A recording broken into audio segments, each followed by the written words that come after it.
You so much for keeping it here on Morning at 10 TV. Stephen Ibido on Pepe Chivuga. I'm coming to you from Chenga Town Council. I'm going to be speaking to a minister, going by the term that is outgoing term. He's Deputy Attorney General.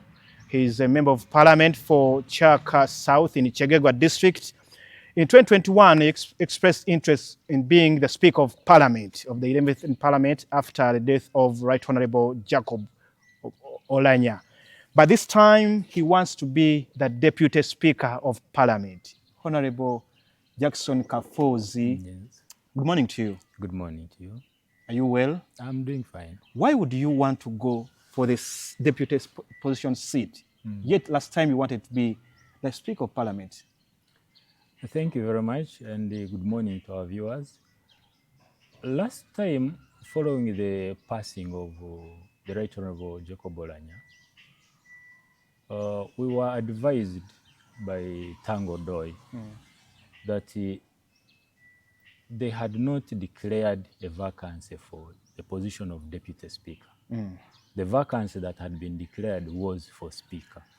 So the advice for us all contenders was that we pick nominations for Speaker, go to State House, appear before SEC, and that once SEC made a decision on the incumbent Deputy Speaker, then Right Honorable Anita Among, on whether she stays as Deputy or she moves to Speakership, they would know which vacancy to declare. But even now, this vacancy of a Speaker is vacant still. You can still go for the position. Why not? No. What I'm trying to say is that my original intention had been to go for Deputy Speaker. Because one, I believe that we should take things one step at a time. I've been in Parliament for 10 years. If I'm to start, the best place to begin should be Deputy Speaker. Yes. Okay, at least going by, you are a friend, I should say, to General Muhoozi Kainerugaba. Yes. He has already made it public that he wants this position of Deputy Speaker to go for a lady, a female, and you a man. Doesn't that kick you out of the way? Because the person you believe, a friend to you, has already made his point noted. I understand, but you see, one, there are two vacancies as we speak.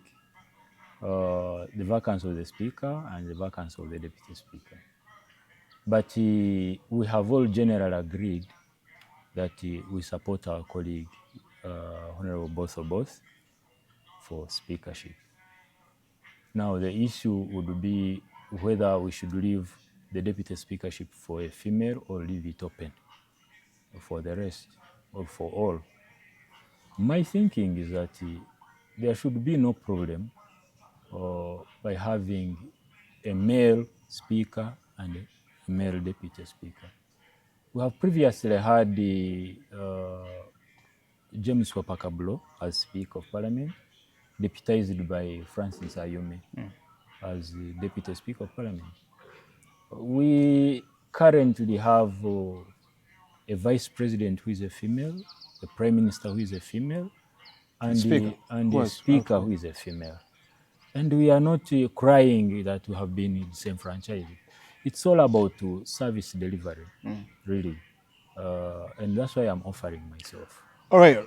Your role is to advise government, Yes. but we are seeing a serving military officer at the top of his rank and engaging in activities or political talk. This goes against our constitution. I remember Semuju asked me that question in Parliament, and I told him, look, under human rights, there are rights you cannot contract away. That's in the law? Yes, in the law. You cannot contract away certain freedoms. There are certain freedoms that you must have, okay? And for us, me and you, or members of the public, I do not think it is proper for us to want to delve into the administration of the army. The army has its own rules. It says do this and don't do that. Okay? Now, if the army is interested in following up what is happening, that is theirs. But our realm as Ugandans, as politicians, outside the ambit of the army, is that freedom of speech, he carries it with him. He's free to think, he's free to speak. If the army feels... Using his office? How is he using his office? Because he only uses his office as a commander in the army. We must be able to divorce the two. Being a commander does not mean he is not human. And being human still gives him the right to have an opinion. Granted. Let's talk about this outgoing or 11th Parliament. The person who was holding the chair, at one time, that was, I think, in 2022, he made it clear that you, is an advisor to the president and an advisor to the government. You don't have an opportunity to have the floor. I feared that question was coming.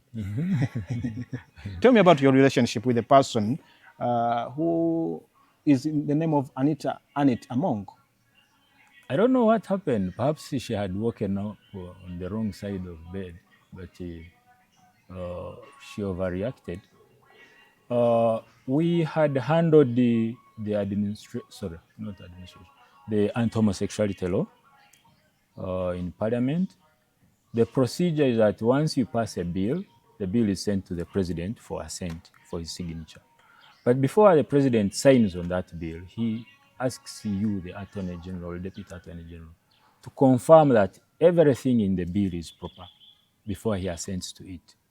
He doesn't want to assent to a bill and then the next day it is challenged. Now, in passing that bill, there was a clause over which we had disagreed.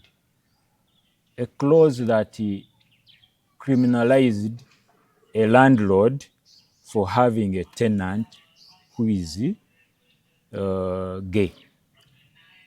As in, I'm a landlord, I have a tenant, but now that tenant is found to be practicing homosexuality. So you want to rule out the fact that some people are saying that maybe she knew that you have interest in sitting where she was sitting. No, but she was in her office as a speaker at the time. But she wanted to continue even in this parliament, and she knew that you wanted to have interests. I don't know, really. I cannot think for her. Okay. But what I know is that she reacted to the fact that I advised the president, I wrote to the president and said this clause was not properly handled, and the president sent back the bill to Parliament. Even on that very day, we were reviewing that clause. Let's speak about but of course, the person is now in the spotlight. You, as an advisor, Deputy Attorney General, your role is to advise government. Up to we've had a parliament exhibition. We've seen people complaining about the abuse of office in that house, and this is the house you want to chair. Couldn't you advise government that, hey, something's going amiss here? Up to this end, maybe the probe would have happened way back. You know, as the legal advisor of government, Article 119 and 119A, which appoints the Attorney General and the Deputy Attorney General, you are a legal advisor, okay? Being a legal advisor does not mean that you are able to scan and see who is committing a crime and who is not. And incidentally, every Ugandan is under obligation to report if there is a reason that someone is committing an offense. A number of members of parliament, I remember Aliono Dria and the others, were running around and raising these issues. But the obligation has always been with the security, with the investigative forces to take it up and dig deep. Okay. Now, we don't know when the actual investigation began, besides what we are seeing now. Okay, I want to have more conversation on this on our subsequent bulletins or even talk shows. But as we go back to studio, what kind of parliament would you want to steer if you are given the mandate? One, I want to to acknowledge the fact that we have achieved a lot as Parliament. We did a lot under Right Honorable Kadaga, and we have achieved a lot even under Anita Among. The issues that are raising may be administrative and may be personal conduct. Be that as it may, every year, every term of office, the president sits with a team and creates what he calls a legislative agenda, what he wants to achieve. He has sold a manifesto to the nation, and the nation has agreed with him, this, and that. Now, after agreeing with him, he wants to put that manifesto in place. Part of it requires approval of Parliament. It requires amendment of laws. It requires an enactment of laws. Now, it means that there is work to be done. So whoever comes as Speaker, or if I'm elected as Deputy Speaker, one of the obligations you have is to help the executive, the head of state, achieve his aims under the manifesto. But most importantly, I think... As we go back to studio. Yes, most importantly, I think we need to help colleagues, members of Parliament. First, we need to give them research assistance. We need to go beyond giving them iPads and internet. We need to have specialized, research assistants who are able to delve into different aspects as they come onto the floor of Parliament and equip us with briefs over which we can base our arguments. Honorable Jackson Kafuuzi, I want to thank you so much for allowing us in your beautiful home, but also we shall keep engaging and watching you as you move towards Monday 25th, when the country expects to see a new speaker being elected, but also a deputy, and he is vying for that position where some are also expressing interest to vie for this particular position of deputy, but also a speaker. Stephen Mbide, I'm Fefeso Chibuga, handing you back to Priscilla Regina Naroga.